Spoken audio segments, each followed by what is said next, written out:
Numbers have always made sense to me in a way people never did. While other kids were reading comic books, I was studying my father's accounting textbooks, fascinated by the elegant dance of debits and credits. By age 12, I could spot errors in tax returns that even seasoned accountants missed. My father called it my superpower. My older brother Marcus just called it weird. There she goes again, buried in spreadsheets. He'd sneer whenever he caught me working on practice problems. Live a little, Emily. Nobody likes a human calculator. But I didn't care. Numbers were honest in a way humans weren't. They didn't play favorites or hide their true intentions behind fake smiles. 2 plus 2 would always equal 4, no matter how much you wished it didn't. That dedication led me to become a forensic accountant, specializing in fraud investigation.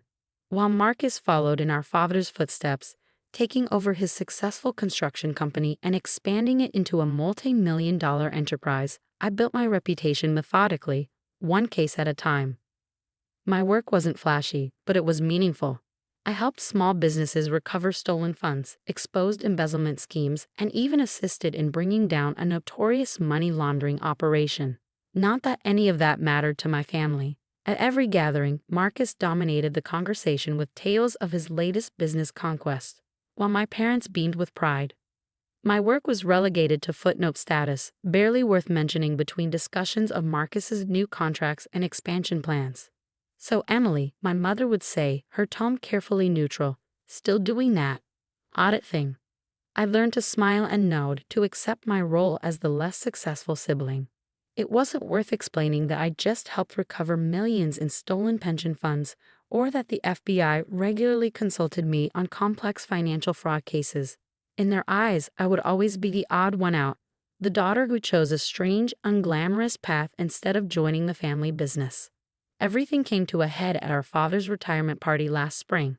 The ballroom of the Grand Hotel was packed with business associates, friends, and family, all gathered to celebrate Richard Anderson's 30 years of success. Marcus, as the new CEO, was set to give the main speech. I arrived early, helping Mom with the final arrangements while trying to ignore the way she fussed over Marcus's place at the head table. My own seat was tucked away in a corner, practically hidden behind a large floral arrangement. "Emily, darling," Mom called out, her voice carrying that familiar note of disapproval. "Couldn't you have worn something more festive? This is a celebration, not a day at the office." I glanced down at my charcoal gray pantsuit, chosen specifically because I had to head straight to court after the party for a major testimony. "I have work later, Mom." She sighed, that special sigh reserved for my many disappointments. "Of course you do. Heaven forbid you take one day off to properly celebrate your father's retirement."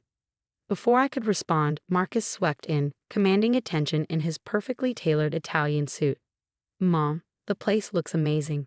He kissed her cheek, then turned to me with that familiar smirk. "Hey there, little sister." Still rocking the auditor chick, I see. I forced a smile, reminding myself that this was Dad's day. "Hello, Marcus. Congratulations on the new development deal." "Oh, you heard about that?" His surprise seemed genuine. "Didn't think you kept up with actual business news, being so busy with your, what do you call it? Financial forensics." "Forensic accounting," I corrected, even though I knew he was perfectly aware of my job title. "And yes, I do read the business section occasionally." The party progressed predictably. Dad gave an emotional speech about building the company from nothing. Mom cried appropriately. And then it was Marcus's turn at the microphone. He started well enough, talking about our father's legacy and the future of Anderson Construction. But then 3 glasses of champagne in, he went off script. "You know," he said, swaying slightly, "Dad always taught us that success comes from taking risks, from thinking big. Some people," his eyes found mine in a crowd, "prefer to play it safe, to sit in dark offices counting other people's money, too afraid to get their hands dirty in real business." A murmur went through the crowd. Mom's smile became fixed, while Dad shifted uncomfortably in his seat. "Take my sister Emily, for example," Marcus continued, ignoring Dad's warning look. "She could have been part of something great, could have helped grow the family legacy. Instead, she chose to become a glorified accountant, spending her days nitpicking over receipts and bank statements." I sat perfectly still, my face carefully blank as he continued his drunken monologue. "I mean, what's the point? What real value does someone like that add to the world? At least real accountants help businesses grow. But forensic accounting, he laughed, the sound sharp and cruel. That's just a fancy term for professional tattletale. Absolutely useless in the real business world. The room had grown uncomfortably quiet. I could feel pitying glances from nearby tables, could see Mom's mortification and Dad's anger. But I didn't move, didn't react. I learned long ago that showing emotion only gave Marcus more ammunition. Marcus, Dad finally interrupted, his voice stern, that's enough. But Marcus was on a roll. No, Dad, it needs to be said. While I'm out there making real money, building real things, Emily's playing detective with spreadsheets. It's embarrassing. She's leaving. I finished for him, standing up smoothly. I'm leaving. Dad, congratulations again on your retirement. I'm sorry, but I have a court appearance I can't miss. I walked out with my head high, ignoring Mom's pleas to stay and Marcus's drunken calls of "see, can't even take a joke." I had a job to do, testimony to give that would help convict a man who'd stolen millions from his employees' pension fund. My work mattered, whether my family understood that or not. The next 3 months passed in a blur of cases and court appearances. I ignored calls from my parents, deleted Marcus's half-hearted apology text without reading it, and threw myself into my work. Then, on a rainy Tuesday morning in September, everything changed. The call came at 7:15 a.m., just as I was settling into my office with my first coffee of the day. Marcus's name flashed on my phone screen, and for a moment, I considered letting it go to voicemail. But something, instinct, maybe, or just years of ingrained big sister obligation, made me answer. Emily? His voice was rough, desperate in a way I'd never heard before. I need your help. The company, there's something wrong. Very wrong. I leaned back in my chair, fighting the urge to remind him how useless my skills were supposed to be. What kind of wrong? Numbers aren't adding up. Money missing. Lots of it. Millions maybe. I can't. He took a shaky breath. Please, Em. I know I don't deserve your help, but this isn't just about me. Dad's retirement fund is tied up in the company. If something's happened, I closed my eyes, already knowing I wouldn't refuse. Not with Dad's future at stake. Send me everything you have. Bank statements, transaction records, vendor contracts. Everything from the last 2 years at least. Thank you, he whispered, sounding close to tears. Emily, I cut him off. I'm not doing this for you. I'm doing it for Dad. And Marcus, this isn't free. My usual consulting rate is $500 per hour. There was a long pause before he responded. That's fair. More than fair, considering. I'll clear my schedule for the next few days. Have the documents delivered to my office by noon. I hung up before he could say more, already mentally preparing for what promised to be an intense investigation. Little did I know, I was about to uncover something far bigger and more personal than either of us expected. The documents arrived at exactly 11:58 a.m., 14 boxes of financial records, contracts, and internal memos. Marcus always did have a flair for dramatic timing. I cleared my conference room, ordered lunch, and settled in for what I knew would be a long day. By midnight, I had my first suspicions. By the end of the week, I had proof. And what I found made my blood run cold. The fraud wasn't just extensive, it was elegant. Someone had constructed an intricate web of fake vendors, inflated invoices, and ghost employees, all designed to siphon money from the company so smoothly that even an experienced businessman like Marcus hadn't noticed. But what really caught my attention were the timestamps. This scheme hadn't started 3 months ago or even 6 months ago. It had started exactly 1 year before Dad's retirement. I was staring at a particularly suspicious series of transactions when my office door burst open. Marcus stood there, looking like he hadn't slept in days, his usually immaculate suit wrinkled and loose at the collar. Well, he demanded, dropping into the chair across from me. It's been 5 days, Emily. Tell me you found something. I studied my brother's face carefully. I found a lot of things, Marcus. The question is, how much do you really want to know? He ran a hand through his disheveled hair. What's that supposed to mean? I want to know everything. This is my company we're talking about. Dad's company, I corrected quietly, watching his reaction. At least it was until last year. Something flickered across his face. Guilt? Fear, before he masked it. Find Dad's company that he'd entrusted to me. Just tell me what you found. I pulled out my tablet and pulled up a spreadsheet. In the past 18 months, approximately $4.3 million has been diverted from Anderson Construction through a sophisticated network of shell companies and fraudulent invoices. Marcus went pale. 4.3 million? That's impossible. How did I not see this? Because it was designed not to be seen, I explained, turning the tablet to show him. Look at these vendor names: Summit Development Solutions, Progressive Building Materials, Elite Construction Resources. They all sound legitimate, don't they? All registered as corporations, all with professional websites and business addresses. He nodded slowly. I recognize some of those names. We've been doing business with them since exactly 1 year before Dad's retirement. I finished. Interesting timing, don't you think? Marcus shifted in his chair. What are you implying? I'm not implying anything yet. I'm stating facts. Fact 1. These companies exist only on paper. Their business addresses are vacant lots or non-existent buildings.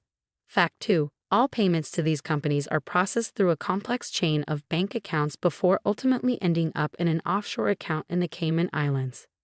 I pulled up another document. Fact 3.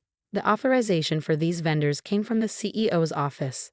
Your office, Marcus. He jumped up, face flushed. Now wait just a minute. Are you accusing me of stealing from my home company? No, I said calmly. I'm telling you that someone with high-level access to Anderson Construction has been systematically draining it dry. Someone who knew exactly when Dad was planning to retire. Someone who had the authority to approve new vendors without question. Marcus collapsed back into his chair. This is insane. I wouldn't. There's more, I continued, pulling out a thick stack of papers. Remember Jennifer Chen? His face went blank. Who? Your chief financial officer. The one you hired right after Dad announced his retirement plans.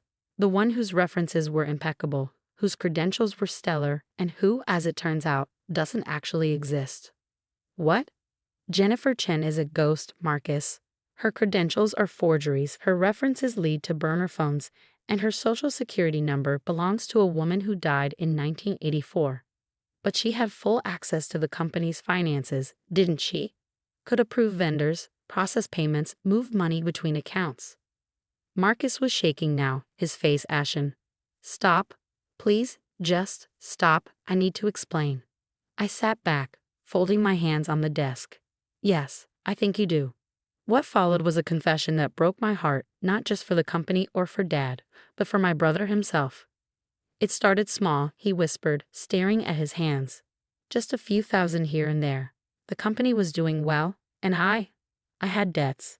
Gambling debts. I told myself I'd pay it back before anyone noticed. But the debts got bigger, I guessed. He nodded miserably. I met Jennifer. Her real name is Rebecca Walsh, at a casino in Vegas. She said she could help me set up a system to divert funds, just until I got back on my feet. But then she started blackmailing me, threatening to expose everything if I didn't let her take more. And he let her, I said, my voice hard. You let her steal from Dad's company, from his retirement fund, to cover up your own crimes. Tears were running down his face now. I didn't know what else to do. If this got out, it would kill Dad. The shame, the scandal. I thought I could fix it before anyone found out. I pulled out my phone and pressed play on a recording. Jennifer/Rebecca's voice filled the room, discussing payment schedules with Marcus. His head snapped up, eyes wide with panic. You recorded our meetings? No, I said quietly. The FBI did. They've been watching Rebecca Walsh for months. She's pulled this same scam on 3 other companies. I've been working with them on the investigation since you called me. Marcus lurched to his feet. You set me up. Your own brother. I protected the company. I corrected him. I protected Dad. The FBI is willing to treat you as a victim of extortion rather than a co-conspirator, thanks to these recordings. Rebecca and her associates will go to prison. The money in the Cayman accounts has already been frozen and will be returned to Anderson Construction. And me, he whispered. You'll have to step down as CEO, obviously. There will be fines, probably some community service, but no jail time as long as you cooperate fully. I stood up, gathering my files. Oh, and one more thing, you'll be paying back every penny you took, with interest. I've already drawn up a repayment schedule. It's quite aggressive, but then again, my rates are quite reasonable for a useless forensic accountant. The meeting with our parents the next day was one of the hardest things I've ever done. Mom cried, Dad raged, and Marcus sat there looking like a scolded schoolboy as I laid out the evidence and the resolution. But when I finished explaining how I'd worked with the FBI to save both the company and Marcus from complete destruction, Dad did something he'd never done before. He stood up, walked around the table, and hugged me tight. My brilliant girl, he whispered, his voice thick with emotion. I am so proud of you. That was 6 months ago. Anderson Construction is back on solid ground now, with Dad temporarily out of retirement to help right the ship while Marcus gets the help he needs for his gambling addiction. Mom still occasionally sighs about the scandal, but even she has started bragging to her friends about her daughter, the financial crime fighter. As for Marcus, he's different now. Humbled, certainly, but also more genuine. Last week, he stopped by my office with coffee and an actual heartfelt apology. I was jealous, he admitted, staring into his cup. You always made everything look so easy, so clean. Numbers, patterns, problems, you just saw them differently. I wanted to be that sure of myself, that confident in my abilities. Instead, I tried to tear you down to make myself feel bigger. I accepted his coffee and his apology, but not his self-pity. You're good at plenty of things, Marcus. Running crews, managing projects, inspiring people to do their best work. Those are real skills. You just got lost somewhere along the way. He nodded slowly. Yeah, I did, but he found me. Guess being a professional tattletale has its uses after all. I threw a pencil at him, and for the first time in years, we both laughed. Really laughed. Together. Yesterday, Dad called to ask if I consider taking on a permanent role at Anderson Construction, heading up a new compliance and audit department. We need your eyes, he said. Your way of seeing things. It's time this became a true family business with all our strengths working together. I haven't given him an answer yet. Part of me loves my independence, my reputation as a solo practitioner. But another part remembers that little girl with her father's accounting books, dreaming of working alongside her family. Maybe it's time for a new chapter. After all, numbers may not lie, but sometimes they do tell us when it's time for a change. In the end, that's the thing about family, like a complex equation. It may take time to work out all the variables, but when you finally get it right, everything balances perfectly. Sometimes it just takes a forensic accountant to show everyone exactly how the numbers should add up.